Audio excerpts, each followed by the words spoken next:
What would you do if a soaked, trembling creature knocked on your cabin door in the middle of a storm? Its amber eyes almost human, its cries desperate, yet gentle. And it took your hand. It didn't come to save itself. It came for its mother. A Bigfoot trapped beneath a landslide, crushed by a boulder, minutes from death. I was Henry Vance, a forest ranger who had once lost his family to fire, and lost a young life because I was 3 minutes too late. That night I swore I wouldn't be late again. We fought the rain, the mud, and the fear. A human and a beast, side by side, lifting that stone with nothing but a tree branch and desperate faith. And when we did it, they didn't roar. They didn't run. They placed a hand on my chest, warm, gentle, as if to say thank you. The next morning, the rescue team found nothing but giant footprints and silence. Only one young ranger had seen them too, and chose, like me, to keep the secret. I left Pine Ridge with nothing but a red maple leaf, and the understanding that sometimes the most sacred connection isn't built on fear, but compassion. So now, wherever you're watching from, whether it's a quiet apartment in the city or somewhere deep in the woods, I want to ask, how far can this story travel? And who might need to hear it today? From the deepest forest of Washington to your screen. Thank you for listening. A soft, cold mist curled around the shuttered eaves of the Pine Ridge Fire Lookout, like breath from the throat of an old forest. Rain didn't fall heavy. Not yet. It danced instead, in a quiet drizzle against the single dusty window. The dim yellow glow from the oil lamp flickered over the wooden walls, casting restless shadows that moved with the wind. Henry Vance sat slouched in a weathered chair, elbows resting on a chipped desk, pen loose between his fingers. His other hand curled around a ceramic mug of cooling coffee, untouched. Outside, the Cascades stretched wide and silent under the weight of October's breath. But something felt different tonight. The air didn't hum like usual. It trembled.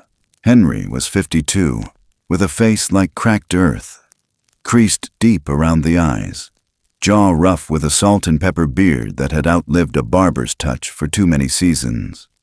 He wore flannel, faded and soft from years of wear. The same green-checkered shirt he'd had when the smoke took his family 10 years back. Most nights, the silence of the ridge was a comfort. Tonight, it pressed too hard on the windows. Then it came. 3 knocks, gentle, uncertain. The kind a child might make, not to be heard, but hoping to be found. Not fists.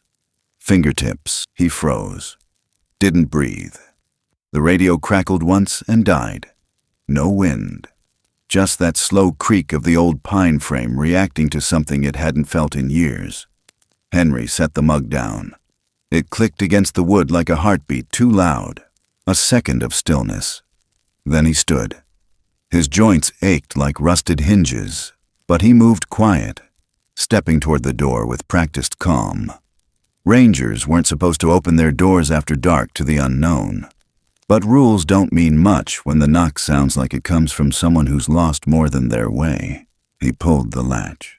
The cold came in first, sharp and smelling of wet bark and moss. Then came the thing that stood on the stoop. It wasn't tall. 4 feet, maybe less. Drenched from head to toe, black fur clinging to thin limbs. It shook like a soaked bird, chest heaving with little sounds that weren't quite sobs but weren't anything else either. Its eyes, those stopped him cold. Amber, bright as flame behind smoke, wide and human in their sorrow. The thing didn't run. It didn't growl. It whimpered. 1 step back would have closed the door. Protocol demanded it. Call it in, log the sighting, lock down. But those eyes, they weren't wild. They were desperate and familiar. Too damn familiar. Henry had seen that look once, years ago, through a wall of smoke. His daughter, Jenny, staring out from the back seat of their truck as the fire turned the world red. He'd never reached her. She'd screamed once, then silence, Now those same eyes stared up at him from a face not quite animal, not quite human. The thing raised a hand, trembling, and touched his wrist. Its fingers were long, skin rough beneath the sparse fur, nails chipped, dirty. It didn't pull him. It only made contact, like checking if he was real. Then it turned. It stepped off the stoop into the rain, small feet slapping against wet pine needles. After a few paces, it looked back. Waiting. Henry didn't move. The wind blew harder, shaking droplets from the eaves. His radio hissed and went quiet again. Another memory rose, uninvited. His last rescue op. Young recruit, first storm, mountain slide. Henry had made the call too late. 3 minutes. That was all it took to lose a life. That boy died with Henry's name on his lips, slumped across his back. Not this time. He grabbed the old med kit from the hook by the door, slipped on his coat, and stepped out into the dark. The cold hit like a slap. The wind came in from the northeast, carrying a scent he didn't recognize. Something earthy, musky, like wet bark in decay. But deeper. Alive, he followed. The creature moved fast for its size, but not so fast he couldn't keep it in view. It stayed within the flickering range of his oil lantern. Just barely, pausing every few dozen yards to make sure he followed. Its shoulders hunched forward, arms too long for a human child, swinging low at its sides. The way it moved wasn't quite animal. There was awareness in every glance back. The trail narrowed through firs and hemlocks, moss thick as carpet underfoot. Rain soaked his boots in minutes, and the mud sucked at every step. The trail was faint, barely there. He could make out small tracks where the forest floor had been disturbed. Tiny toes, then bigger ones, the outlines already blurring from the rain. Something else had come through earlier. Something much larger. Henry's breath came louder now, fogging in the cold, and every so often he thought he heard something behind the trees, a faint echo of breath not his own, low and slow like bellows. He kept the light low. The oil was running thin already. The last refill had been 3 days ago. The creature paused near a fallen log, turned to look at him, then ducked under. Henry had to crouch, water dripping from his coat sleeve as he followed. On the other side, the ground dropped steeply. They were heading down into one of the narrow hollows, slick with wet leaves and lined with stones. He braced himself on branches as he descended, boots slipping more than once. At the bottom, the creature froze. Henry stopped, heart knocking hard now. The silence here was absolute. Then it came, a sound low and guttural, like thunder stuck in a throat. A growl, but not of warning. Not yet. It came from ahead, behind a wall of ferns and rock. The little one whimpered. A shape moved in the dark. First, just a ripple between trees, then a breath, visible white steam curling into the rain. Then it stepped forward, massive, easily 8.5 feet, maybe more, with arms that reached below the knees and shoulders wide enough to block the path. Its fur was soaked, clinging to a broad chest that rose and fell like a bellows. Its eyes caught the lantern light, amber again, but deeper, older, and full of something he didn't expect. Fear. No, not fear. Fury shaped by worry. Henry didn't move. The lantern hung from his hand like dead weight. The creature's breath came faster now, nostrils flaring. It bared no teeth, but it lifted its chin, chest, puffing. The little one rushed toward Henry, grabbed his hand again, tugged, then turned to the larger creature and let out a high, keening noise, somewhere between a plea and a sob. The big one didn't attack, didn't charge. It just stood there, a wall of soaked fur and shadow, studying the man who had followed its child into the forest. Henry slowly lowered his lantern to the wet earth, letting the light spill upward instead of in the eyes. Then he knelt, not out of fear, out of respect. The creature blinked once, then stepped forward, each footfall silent despite the weight. Its face came into view, close enough now that the lantern cast flickers across its features. Not animal, Not a mask, a face. A face shaped like no man's, but still bearing the marks of thought, of time, of loss. Heavy brow, flat, wide nose, thin lips barely visible under a beard that faded into the chest. And eyes, those same ember-colored eyes, locked on him now. For a breathless second, neither moved. Then, from somewhere behind the big one, another sound rose. A moan, faint, wet, pained. The big creature flinched. It turned its head sharply, listening, then looked back to Henry with a different urgency. It made no sound, only turned, pushed through the rock wall, and vanished into the gap. The small one tugged harder at Henry's sleeve.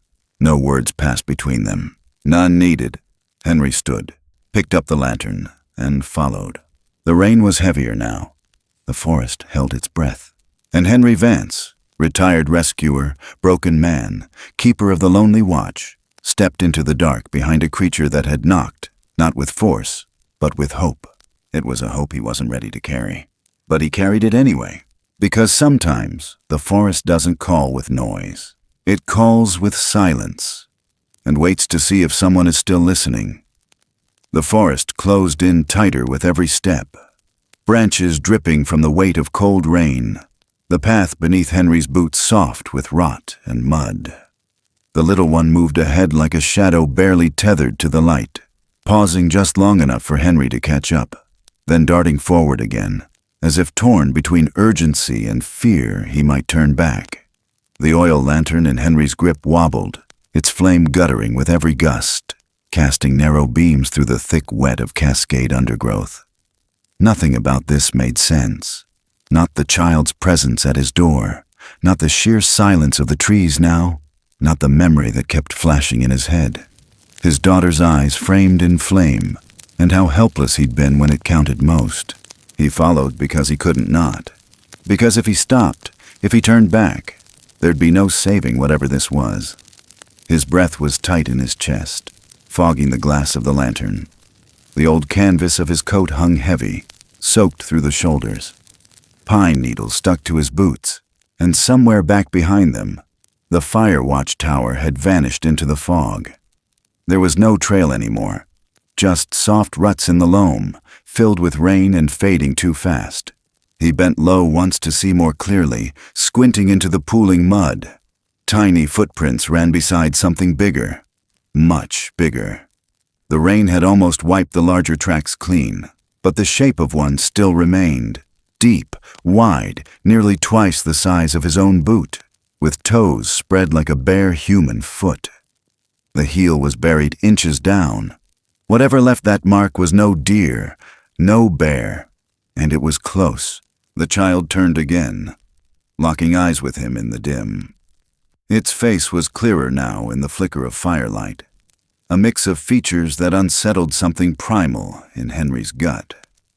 Human, but not. Familiar in some echoing way, and yet impossible to place. The fur on its face was thin, revealing patches of dark skin beneath, and its mouth trembled, parting just enough to show a row of teeth too small for menace, too uncertain for words. It wanted something from him. Not just help. Trust. Henry adjusted the strap of the medkit slung over his shoulder and pressed on. The air grew colder as the trees thickened, soaked needles slick beneath his soles. The trail, if it ever had been one, wound downhill now, following the natural curve of the land. The forest groaned above them. Wind stirred the branches overhead in sudden surges, sending down wet leaves in bursts that slapped his face and stuck to his arms. It felt like the woods were watching. He thought of protocol, of the line in the ranger's handbook that said, "Never leave the station without backup. Never step into the woods alone during a storm." But rules like that were made for situations where things made sense. And this didn't. Something deeper pulled him forward now, a hum he couldn't name, a pressure behind his ribs that said, "This is the moment. Don't be late again." Somewhere in the distance, thunder rolled low, more a groan than a crack. Henry blinked rain from his lashes and pushed through a curtain of vine maples, following the glint of the child's eyes. It stopped suddenly, 1 foot raised mid-step, body frozen. Henry did the same. The silence was thick, and it didn't feel empty. It felt loaded. His ears strained. That's when he heard it. A low pulsing sound, just under the pitch of thunder. Not wind, not storm. A thrum. It came again, heavier this time, like a chest vibrating from the inside. Then a deep exhale, long and weighted, cutting through the stillness like a warning before the blow. The child dropped low, eyes wide, and let out a sound, short and sharp, almost like a whistle, but choked with fear. From somewhere to their right, barely 20 yards through the dark, a shape uncurled from the trees. It was vast. For a heartbeat, it was just outline. Shoulders higher than Henry's head, arms that swung long and heavy with fur matted from the rain.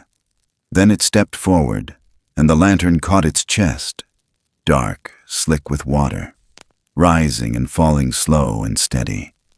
Steam curled from its mouth with each breath. The air around it seemed to bend slightly, like heat over asphalt, even in the chill. Henry didn't move. He didn't breathe. The creature didn't charge. It stood still as the trees. The child whimpered and backed against Henry's legs, its hand gripping his coat tight enough to wrinkle the canvas. Henry looked down, then slowly back up, meeting the creature's eyes. Amber, just like the child's. But older, sharper, no confusion there, no pleading, only a guarded warning. The two stared at each other across the distance, neither moving.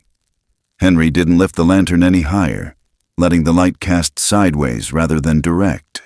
He knew better than to show dominance, better than to hold eye contact too long. His heart drummed in his chest like it wanted to bolt ahead of him, but he held steady, knees slightly bent, every instinct screaming caution. The creature's nostrils flared. Its gaze dropped briefly to the child, then back to Henry. It exhaled once more, and the sound was almost tired. Then something shifted. Not in the creature, but in the woods. A cry, weak, faint, almost a whisper of pain carried on the wind. From farther ahead, the big one's head snapped toward it. Its muscles tensed, every line of its body pulled tight. It made a low sound deep in its chest, and without waiting, it turned and moved toward the sound, parting the branches with ease. The child let go of Henry's coat and scrambled after it. Henry stood there for a second longer, soaked to the bone, lantern flickering. Then he moved too. The path narrowed into a cleft between two outcroppings of stone, slick with moss and shadow. The earth sloped deeper, funneling them into a hollow where water pooled in the low ground. The rain had turned it to sludge, and his boots sank an inch with each step. The flickering lantern barely touched the walls of rock on either side now. Ahead, the silhouettes paused. That's when Henry saw her. Down at the base of a shallow incline, half hidden beneath a slanted slab of stone, the female lay sprawled on her side. She was massive, nearly as tall as the male, but something about the way she was positioned made her seem small. Her left arm was pinned beneath the rock, shoulder twisted at an unnatural angle. Her fur was soaked and clumped with mud, her chest rising and falling with shallow breaths. The rain ran in rivulets over her face, and her eyes, half-lidded, glassy, turned to the child as it approached. Henry dropped to one knee, his hand already reaching into the med kit. The wound looked bad. Not open, not bleeding, but the pressure had clearly cut off circulation. The muscle around the shoulder was swollen, skin beneath the fur mottled blue and black. It had been too long. Minutes mattered now. He looked to the big one. It stood rigid, watching him, ready, but not hostile. Henry held up both hands, then pointed to the rock, then to his chest. He mimed lifting, then pointed at the creature. "You and me." The big one didn't respond at first, just watched. Then, slowly, it stepped closer. The stone was massive. No way he could shift it alone. But together, maybe. He grabbed a thick branch nearby, wedged it into a narrow gap under the slab, and leaned in with his shoulder, Mud slid beneath his boots, but he held firm. He looked up. The creature stepped in beside him. Its hand, larger than a dinner plate, gripped the branch without a word. Henry felt the warmth of its body close beside him, heat radiating even in the storm. One breath, then two. They pushed. The rock groaned, shifted an inch, then slid back. Henry grunted, muscles burning, heart hammering. Again, they braced, pushed. This time it moved farther. The stone slid just enough to free her arm. It dropped limp in the mud as she let out a weak, pained cry and went still. Henry nearly collapsed, his shoulders screaming from the strain. But then, without warning, one massive hand caught him under the elbow, steadying him. The big one had moved fast, catching him just as he slipped. Henry's breath caught in his throat. For a second they stayed like that. Two figures, man and myth, shoulder to shoulder in the pouring rain, each holding up the other. Then the big one turned to its mate, knelt down beside her, and brushed the mud from her face. The child crawled to her side and pressed its forehead to hers. And Henry, breathless and aching, stood in the flicker of the lantern light and watched something sacred unfold. Something not meant for words, only for witness. The storm hadn't eased, but in that hollow, for a moment, it didn't matter. Nothing else did, because some things aren't found on maps. They're found when you're willing to follow the sound of a heart that isn't yours, and trust that maybe this time, you won't be too late. The lantern flame fluttered low in Henry's grip, fighting wind and water as the storm thickened, a quiet war of fire against the cold. He stood chest-deep in tension, shoes sunk in the black soil where rain had turned the forest floor into a slow, churning sludge. The shape that loomed in front of him held its breath, just like he did. The Bigfoot father had returned, towering, soaked, muscles twitching beneath layers of slick fur, each breath rising in clouds that caught the dim light. It had come back the moment it heard her cry. Now it blocked the path between Henry and the creature he couldn't stop seeing as a child, a daughter, a soul worth saving. Henry didn't move. The weight of his own breath felt too loud. The silence around them throbbed, too full, a moment too sharp for any motion. The child pressed against his hip, both small hands gripping the side of Henry's coat like it was tethered to him, begging him not to back down, but not to step forward either. It whimpered, short and high in the throat, a sound that wasn't human, but wasn't far from it. The kind of sound that made you want to kneel and shelter something. The kind of sound Jenny had made the night she skinned her knee and couldn't find her mother to run to. He hadn't thought about that memory in years. The father's chest rose and swelled, a slow flex that made his outline feel even larger. The low growl he let out didn't rattle the ground. It passed through it. A warning, not a threat. It wasn't fear Henry felt. It was awe, stripped bare and humming under his skin. The creature wasn't challenging him. It was asking a question. Are you going to hurt us? Are you going to break the last thing I have? Henry lowered the lantern. Slowly.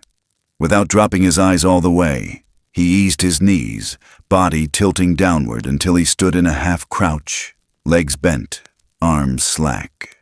Not surrender, not fear. Just one message, drawn from years in the woods. I'm not here to fight. The Bigfoot blinked. It stepped closer. Its bare feet didn't make a sound, but Henry could feel the weight of each step in the earth under him. The child didn't retreat. It looked up at the massive shape, then at Henry, then let go of his coat.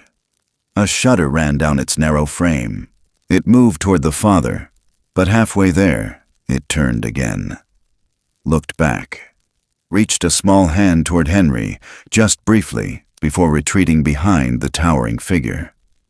It wasn't ready to let go. The lantern flickered again, the oil sputtering low. The rain had eased for the moment, but the air hung heavy, filled with the wet breath of trees and the smell of stone and something deeper, something wild and clean. The father studied Henry again, this time without posturing. His arms hung still, His chest didn't puff. The brow lowered slightly, just enough to soften what had seconds ago looked like rage. And then a sound rose from the rocks behind them. A moan. Wet. Weak. Barely audible over the wind, but enough to break whatever standstill had formed. The father jerked his head toward the noise. His whole body responded like a string had been pulled tight. He turned. No hesitation. The child bolted after him, small feet pattering in the mud. Henry didn't wait. He grabbed the lantern and followed, slipping once, catching himself on a root slick with rain. They cut between boulders now, into a crevice that narrowed and bent, half hidden by twisted fir and crumbling stone.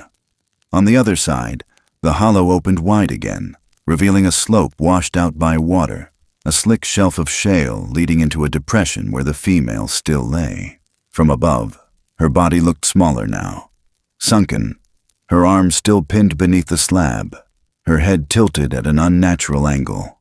The father let out a sharp grunt, a kind of rumble that echoed low through the rocks. He stepped carefully down to her side, crouched low, one hand hovering over her ribs as if afraid to press. The child moved close, touched her forehead with its own. No response.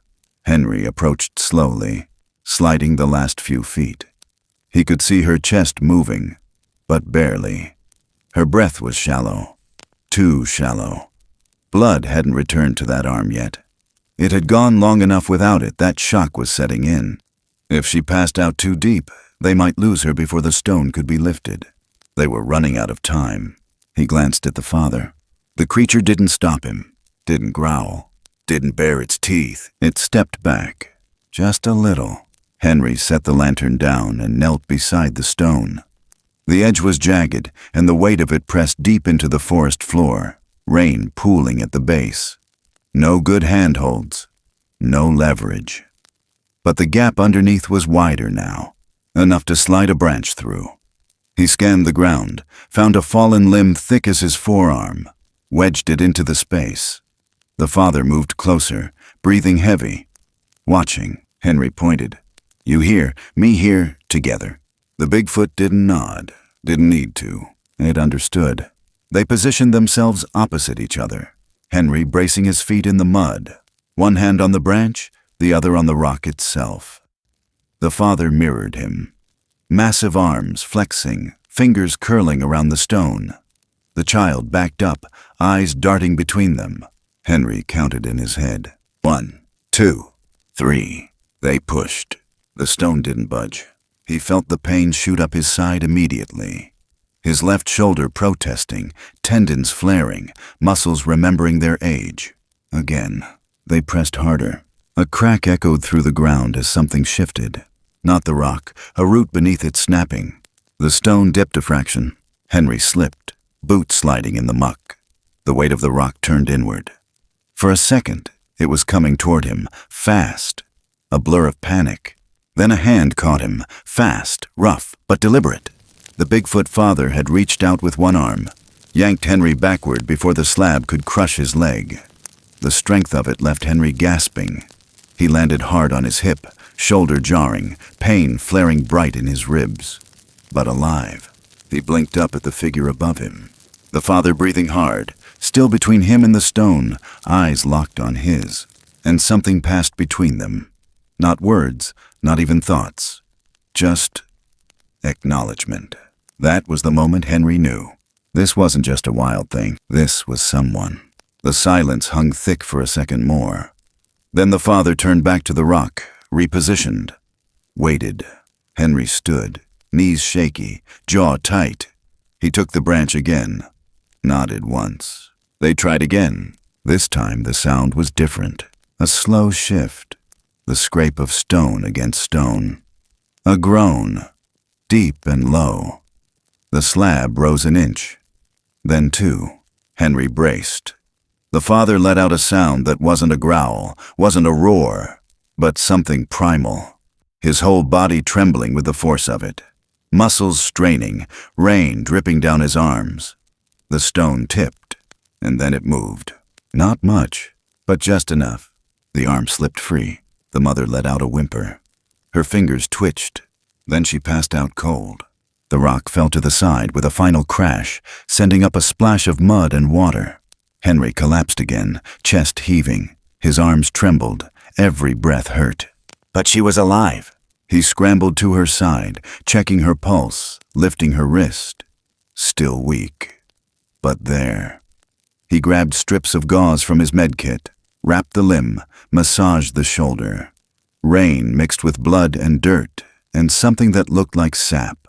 The wound wasn't clean, but it could heal. And then he felt it. A hand. Large. Rough. Resting gently on his shoulder.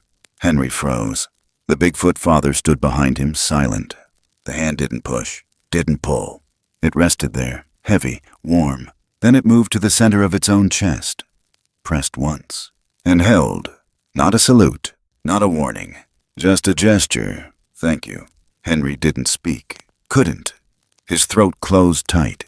He just nodded. The child moved beside them, curling against its mother's side. And for a few seconds, the forest didn't feel like a place at all. It felt like something breathing, waiting, holding its own heart in stillness. Because sometimes the ones we fear most are the ones who've lost the most. And in the quiet after the pain, when hands meet, not to strike, but to lift, there's no more wild left between us. Just the rain, and something older than fear. Still listening, still watching, still waiting to see if we understand. The wind had softened, but the rain kept whispering, drizzling through branches overhead, landing on moss and stone in a rhythm too quiet to call sound. It was a breath more than a storm now, slow and cold and steady. Down in the hollow, the silence pressed thicker than fog. Henry knelt beside her, this giant mother, this myth that bled real pain, watching the rain trace lines through the dark fur matted across her arm. The fingers on that limb had begun to twitch faintly. The circulation was returning, but barely. She hadn't woken.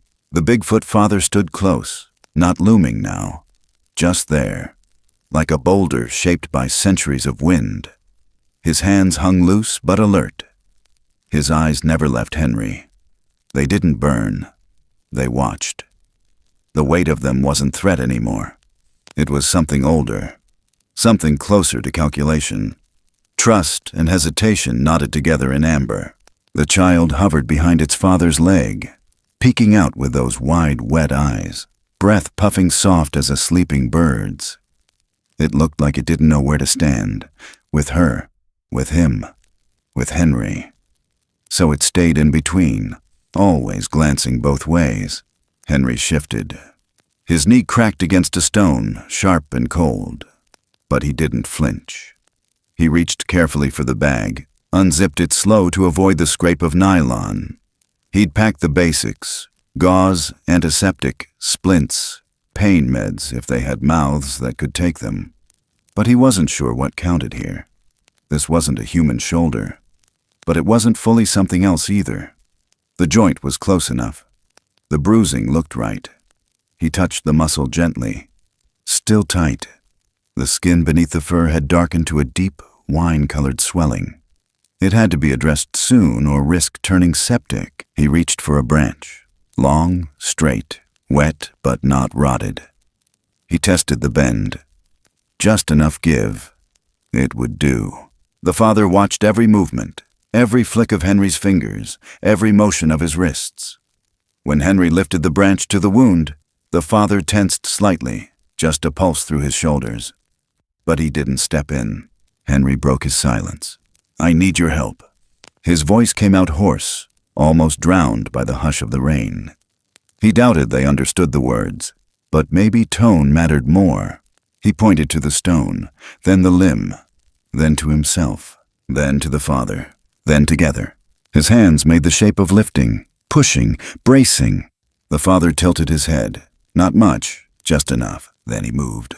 Not fast, not slow. Deliberate. He stepped beside Henry and placed one enormous hand flat against the slab again. The other gripped the base of the stone's edge. Henry braced his foot. Then together they lifted. Just a little. The rock didn't move much. It didn't have to. Just enough to shift weight, to ease the pressure. Henry slid the branch between the ground and the injured arm, working it underneath carefully, adjusting by feel. The mother groaned low, like a sound pulled from the bottom of a well. Her eyes fluttered open.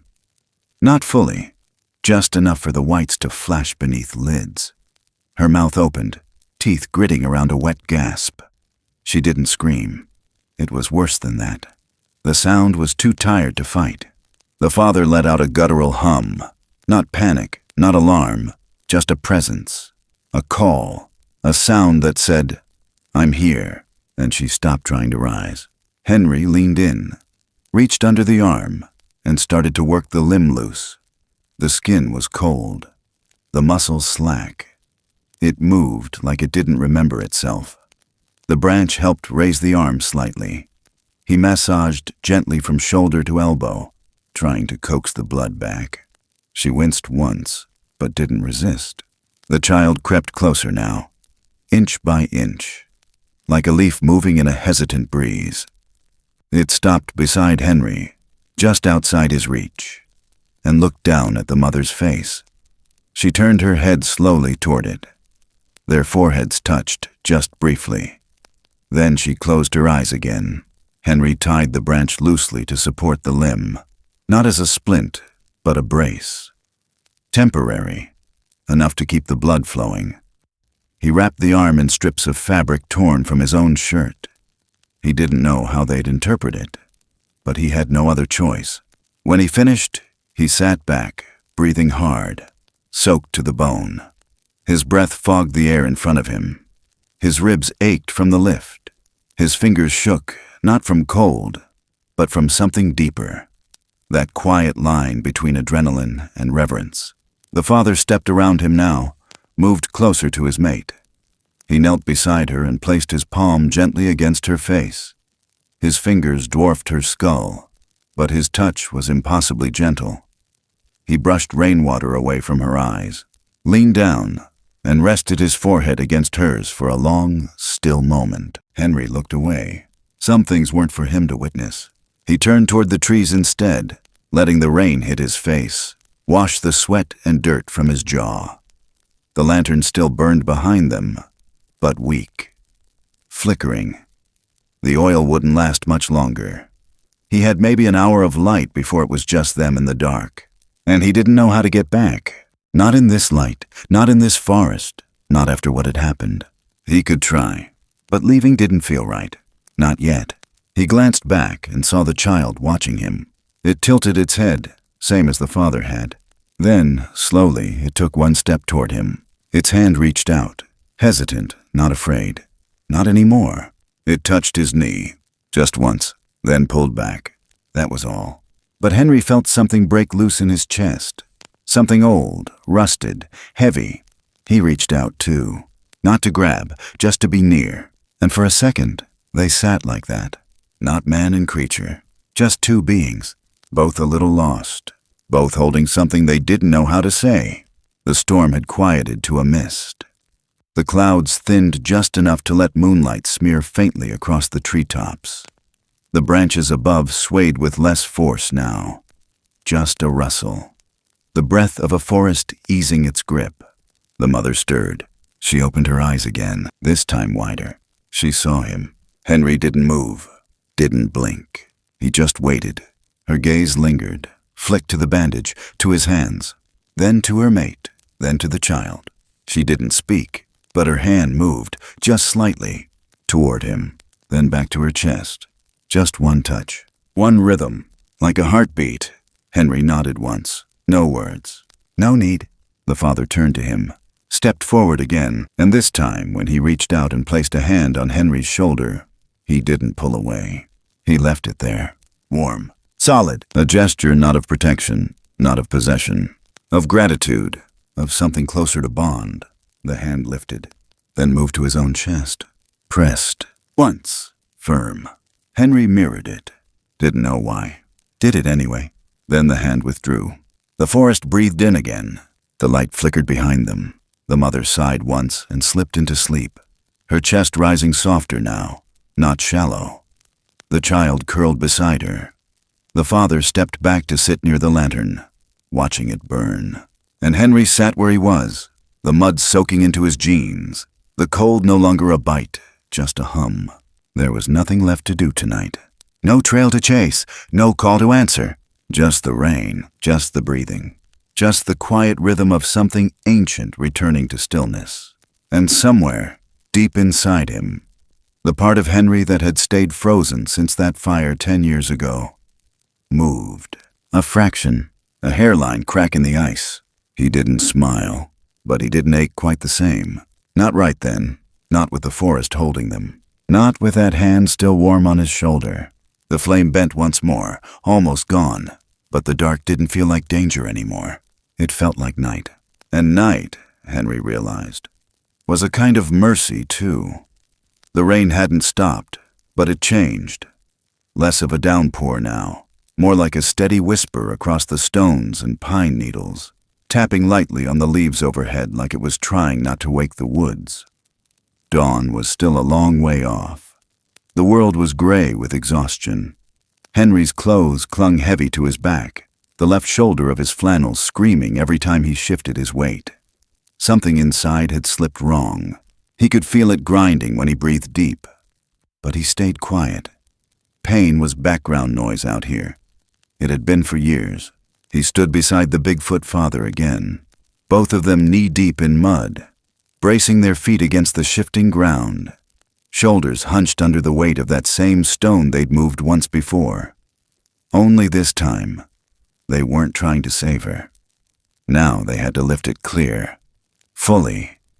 Get it away from the body, away from the child, away from the place she almost died.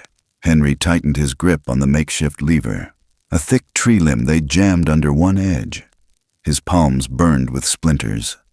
His left arm barely worked, shaking each time he tried to raise it higher than his chest. The father waited for his signal, watching him, not the stone. Rain dripped from his jaw, the fur on his arms slicked back, veins bulging under the skin. There was a tension in him now that hadn't been there before. Not fear, not rage, something more urgent, something closer to resolve. They nodded and pushed. The ground gave first, slippery beneath their weight. Henry's boots slid. The branch twisted. The stone jerked up half an inch, then slammed back down, jarring his spine like a jolt of lightning. He cried out without meaning to. Just a sharp sound from the gut. The pain behind his shoulder blade lit up white hot. His vision blurred for a second. He didn't fall, but he almost did. And then something grabbed him, fast. A massive fur-covered arm swung around his back, not rough, not panicked, just steady. The Bigfoot had caught him, held him there. Henry didn't breathe for a second. The pain pulsed down his side like a drumbeat, but he let it wash through. He stood still, letting the rain cool his face, the hand still holding him like a brace between collapse and grit. Then the pressure eased. The father stepped back, released him. Henry staggered once, then straightened. He turned his head slowly, met those amber eyes through the rain. The creature didn't look away. Neither did Henry. They didn't speak. Couldn't. But both knew the other would try again. He repositioned his hands, took one deep breath. Then, 1, 2, 3. They pushed. This time the branch didn't snap. It groaned. The stone shifted slowly, grinding over wet earth and brittle roots. Mud sucked at their feet, the rain making everything twice as slick. But the weight lifted. Not far, not fast, but enough. Henry leaned his full body into it, gasping with the effort. The muscles in his side screamed. His shoulder throbbed so bad it made his vision pulse. But he didn't stop. The father let out a sound, not a roar, not a shout, just a low, guttural cry that trembled in Henry's ribs. It wasn't angry. It wasn't wild. It was the kind of sound a man makes when he's carrying too much for too long and finally lets it go. The stone toppled sideways, slamming into the wet ground with a splash and a thud. And then everything was still. The clearing was quiet, save for the rain ticking down around them. Henry let the branch drop and stumbled back 2 steps before he sank to one knee, clutching his side, sucking air through clenched teeth. Across from him, the Bigfoot exhaled hard and stepped away from the fallen stone. He turned his eyes to Henry and then to the mother who lay still against the mud, her arm finally free, her breathing slow but steady. Henry dragged himself closer. He peeled the wet fabric from her shoulder, checked the color of the skin. Less purple now, less stiff. The blood was moving again. He didn't smile, but something inside him relaxed. Just slightly, like a cord had uncoiled inside his chest. He was wiping mud from her wrist when he felt it. Again, that presence behind him. The father had moved closer, not towering, not posturing, just standing near, a large hand extended, not toward the stone, toward Henry. He froze, looked up. The hand hovered, palm open, rainwater trailing from the fingers, the pads thick and calloused, fur clinging to muscle. No threat in it, no demand, just a gesture. Henry stared for a second, then reached up with his right hand, the one that still worked, and placed it lightly against the other's palm. Their hands touched, not gripped, just pressed together still, in the space between pain and understanding. Then the creature pulled its hand back and placed it on its chest again. One beat. Henry mirrored it without thinking, and that was enough. The father turned, crouched beside his mate again, eyes scanning her face, brushing back the soaked hair that clung to her skin. The child crept closer. It sat beside her, quiet now, eyes following every breath, every twitch. Henry backed away, one arm wrapped tight across his ribs. He found a dry patch beneath an overhang and sat down hard, mud squelching under his jeans. His body trembled, not from fear or pain, but something looser, a kind of release. The rain still hadn't stopped, but it had changed again, lighter now, gentler. Like the forest had decided they'd passed some unspoken test. He leaned back against the stone wall and let his eyes drift closed for just a second. When he opened them again, the child was standing beside him, holding something, a vine, braided, rough, made of something like river grass, twisted in a pattern too deliberate to be chance. At the end of it, a single smooth stone, flat, dark, round like a coin, was tied in place. The child held it out. Henry blinked, then reached up and took it. It wasn't a toy. It wasn't random. It felt old in his hand. He looked at the child. Its eyes were unreadable, not afraid, not sad, just watching. Then it turned and went back to its mother. Henry stared at the token. Rain ran over his fingers, down the carved edges of the stone. He didn't know what it meant, but he knew what it felt like. A thank you, a sign, a weight shared. His chest tightened again, this time from something softer. Grief, memory, grace. He closed his hand around the token and held it there. The Bigfoot family huddled together across the hollow, their bodies curled into each other in quiet.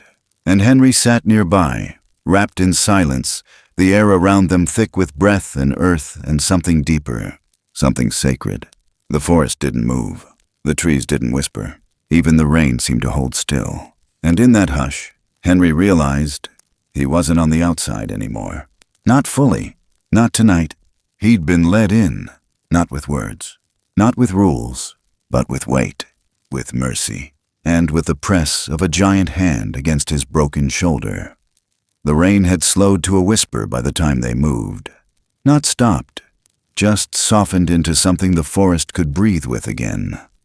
It dripped from high branches like fingers tapping gently on the tin, and everything below shimmered in the wet hush of early dawn. Light hadn't broken yet, not really, but the dark no longer pressed in like a threat. It receded quietly, giving shape back to the trees, the rocks, the damp walls of the hollow where the stone had fallen.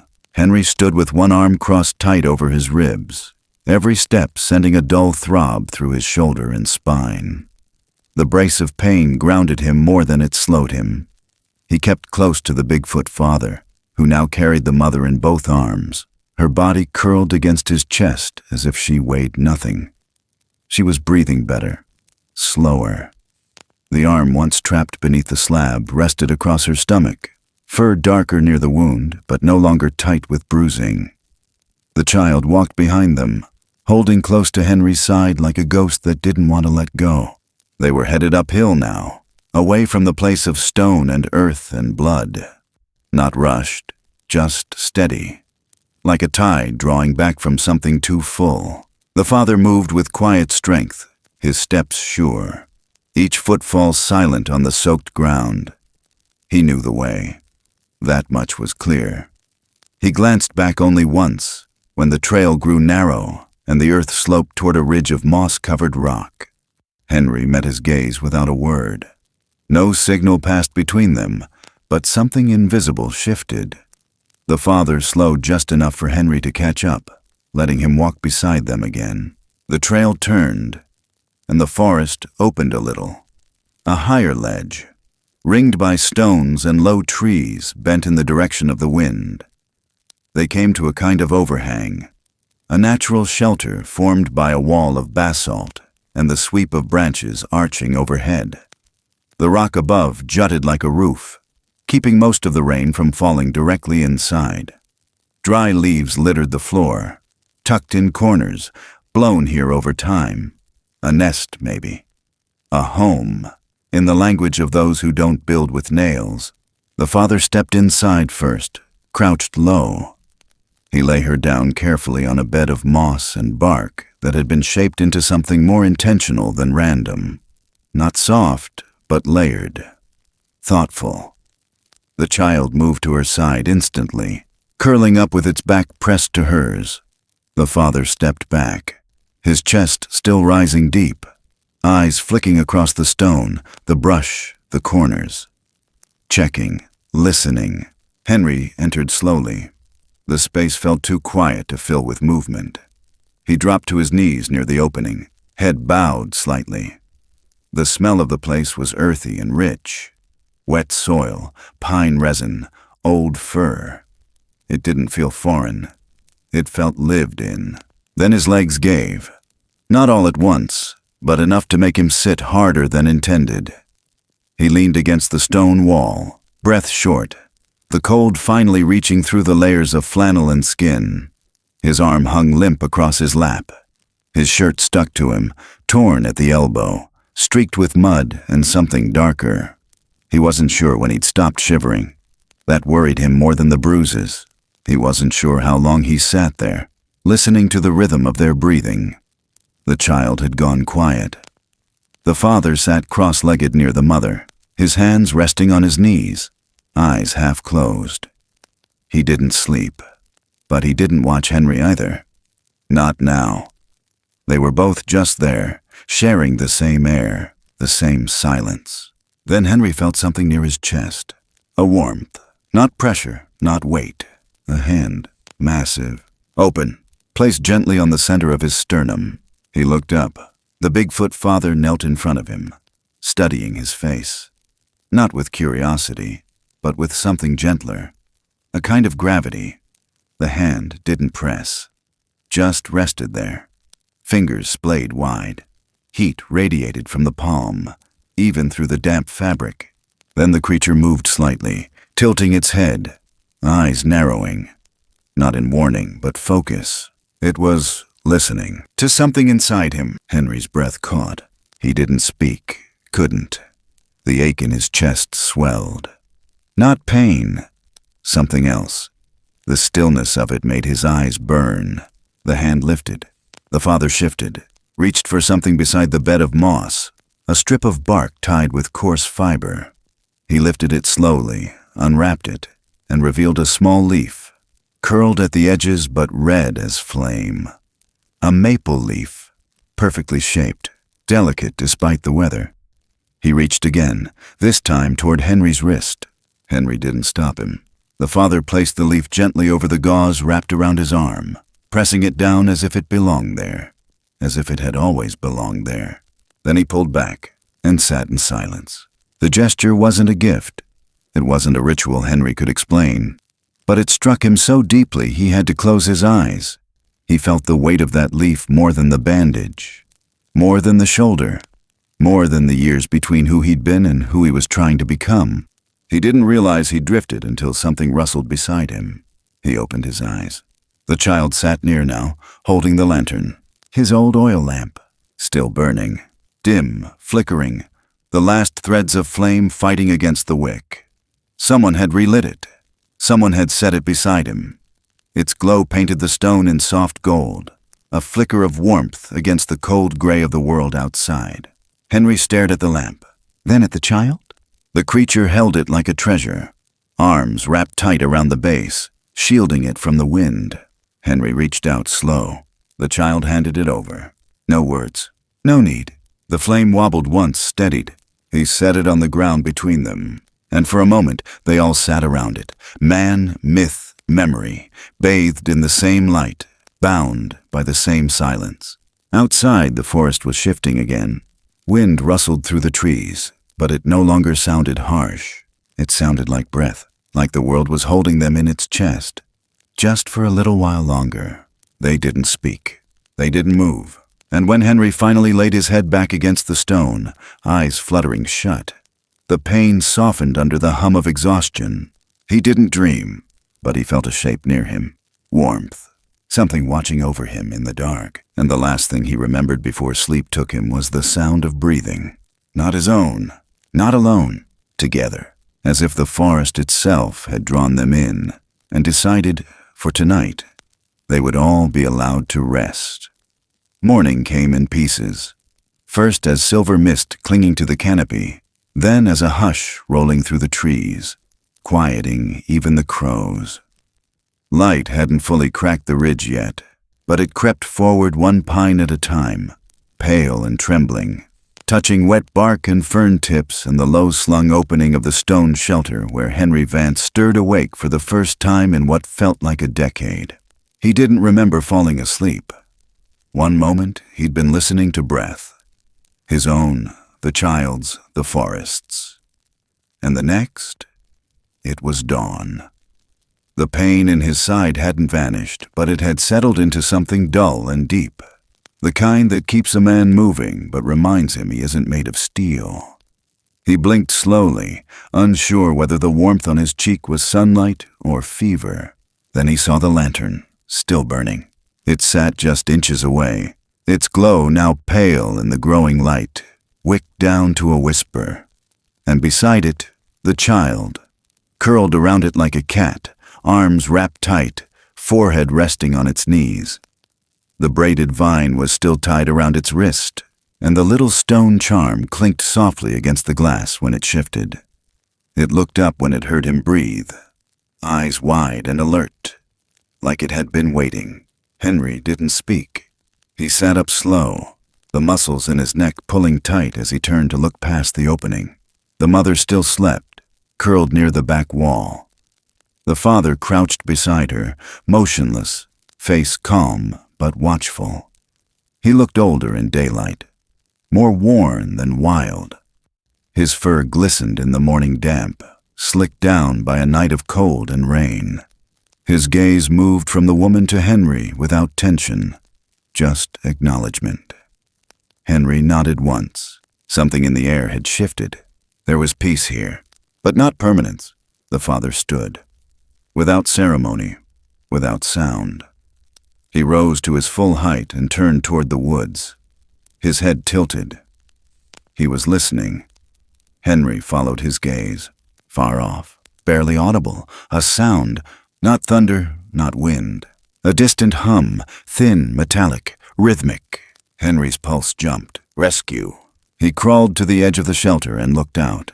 The slope dipped toward a clearing, rimmed with red-stemmed huckleberry and alder scrub.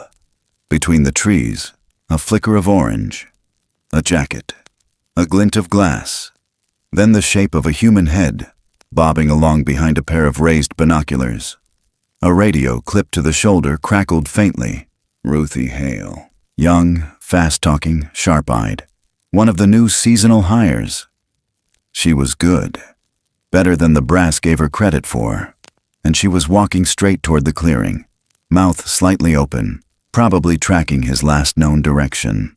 Henry's heart seized. He scrambled to his feet. The father hadn't moved. He stood still in the doorway, eyes on the edge of the trees. Not tense, but alert.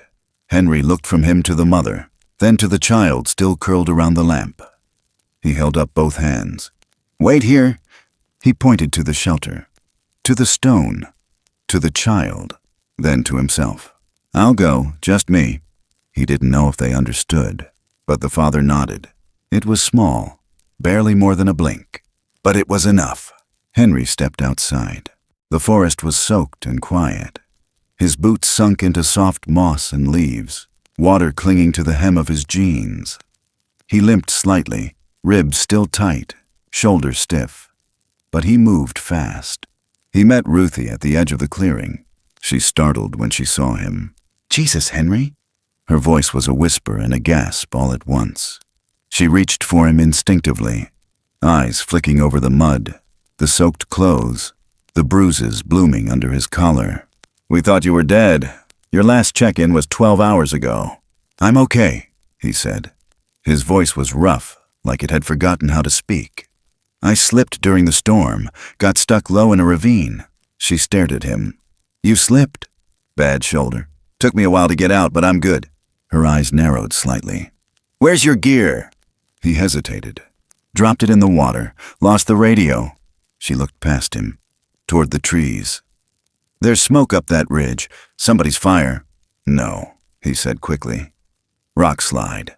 Might have turned something over. It's nothing. Already settled." She studied him again, slower this time, then nodded. Henry knew she didn't buy it. Not fully, but she didn't press. She tilted her head. "You want evac?" Henry looked over his shoulder, toward the ridge, toward the shelter tucked behind the rocks, half hidden in shadow. "No," he said. "I'll walk it." "Sure?" "Yeah, I just need a minute. You go on. Let base know I'm okay." She hesitated, then gave a short nod. "All right, I'll loop back." She stepped away, quiet on her feet, her orange jacket disappearing into the trees. Henry waited until her footsteps faded, then turned back. The father was gone from the doorway, but the child was still there, watching. Henry walked back into the clearing, slower this time. The father stepped out from behind a tree as he approached. No sound, no warning. Just there. Eyes locked on Henry. Still. Waiting. Henry stopped a few paces away. He opened his mouth, but nothing came. He didn't know what to say, didn't know how to say it. So he did the only thing that felt honest. He stepped forward and placed his hand on his own chest. One beat, held it there, then extended that hand. "Open, palm up." The father looked at it, then reached out, pressed his palm against Henry's. One last time, then let go. Henry nodded, turned, walked. He didn't look back right away. He didn't have to.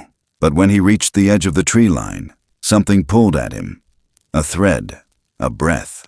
He turned, and there they were. The mother sitting upright now, her arms supported by moss, her eyes clear and deep. The child beside her, holding the lantern, and the father, watching, not as a warning, but as a farewell. Henry raised one hand, and for the first time in 10 years, he smiled. Just a little. The kind of smile that doesn't need teeth, just heart. Then he stepped into the trees, and the light behind him flickered, then faded, like a story that had finally found its breath, but hadn't yet told its end. 1 week later, the forest looked different. Not because it had changed, but because Henry had.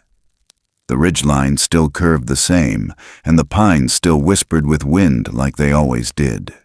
But something in the weight of the silence had shifted. It no longer pressed on him. It opened, like a door that had always been there, just waiting for the right moment to let someone pass through. He stood at the threshold of the ranger station with a box tucked under one arm. The same box he'd packed twice before, but never had the nerve to carry out. This time, there was no hesitation. He'd filled it that morning, carefully, silently, with the only things he still cared to keep. The rest he left behind. Maps, radios, manuals, logs, gone. The only things that made it into the box were the lantern, still flecked with dried mud, and the red maple leaf, pressed flat inside a folded bandage. His resignation letter was already signed and sealed. He'd slid it under the door of the district supervisor's office without fanfare. He knew what they'd say. He also knew he didn't care. Outside, the sky was clear, but the air still held the cold breath of late October. Pine needles blanketed the gravel in front of the station, and the mist hadn't fully lifted from the lower hills. The valley stretched quiet beneath him, as if the land itself was waiting for what came next. He stepped down from the porch and walked toward the overlook. There was a rocky ledge behind the cabin where the slope dropped fast into a deep fold of forest. You couldn't see the bottom, not fully, just layers of green rising into shadow. It was the last place he'd stood with Jenny before the fire took her. The last place they'd shared something without needing words. He reached the edge and set the box down at his feet. The scarf he pulled from his coat pocket was wool, hand-knit, faded with time, gray and teal, with one thread at the corner that had always unraveled. His wife had worn it the fall Jenny was born. She'd left it in the truck during their last drive up here. It had sat in the glove compartment until the fire came, and somehow, by some stubborn twist of luck, it had survived. He unfolded it now and held it in both hands. Then he stepped forward, slowly, and tied it to a broken pine branch that jutted out toward the valley. The wind caught it gently, made it flutter once. Not a flag, not a goodbye, just a touch, a thank you. He didn't speak. He stood there with the wind on his face and the echo of old breath in his lungs. And then something moved at the edge of the trees. He turned. Far below, across the first stretch of slope, half shrouded in mist and light, a shape stood still among the trees, tall, broad, not a silhouette, not a shadow, real, fur damp from morning fog, shoulders rising and falling slowly, and a face just clear enough to see what mattered. The same wild man face, human-like, weathered, lined, with amber eyes that caught the sun like glass. They didn't wave. They didn't speak. They only looked. And Henry looked back. His hand moved to his chest, pressed once, held it. The shape did the same, then turned and vanished into the trees. Henry didn't chase it, didn't call. He stood still until the wind quieted again, until the forest settled around him like a blanket laid gently across old bones. He picked up the box and turned back toward the station. Ruthie was waiting by the gate.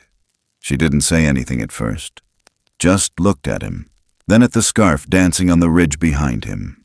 "You sure?" she asked. He nodded. She opened the gate. They walked down together, boots crunching soft on the gravel. At the edge of the trailhead, she paused. "I'm not going to ask," she said. "I know," Henry replied. She smiled, then handed him a folded piece of paper. "Drew this from memory. That night you came back, something about your face, like you saw something that changed you." He unfolded it slowly. It was a sketch, rough, pencil-smudged, but true. A face, not human, not beast, drawn with the kind of care that only comes from someone who wanted to understand it.